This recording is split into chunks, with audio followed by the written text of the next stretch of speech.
I'm so happy. I have started SIP of rupees 10,000 for 20 years. All our financial requirements will be met now. At the end of first year, he's worried about his investment. He calls his expert. Don't worry. You started your SIP for 20 years. It's just the beginning. Stay invested. He keeps investing. At the end of second year, everybody tells him to stop SIP. He calls his expert again.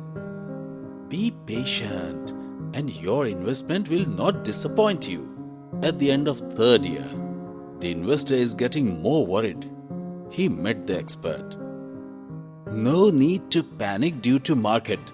Continue to focus on your goal, which is still 17 years away. He keeps investing year after year. At the end of 10th year, at the end of 15th year, at the end of 20th year.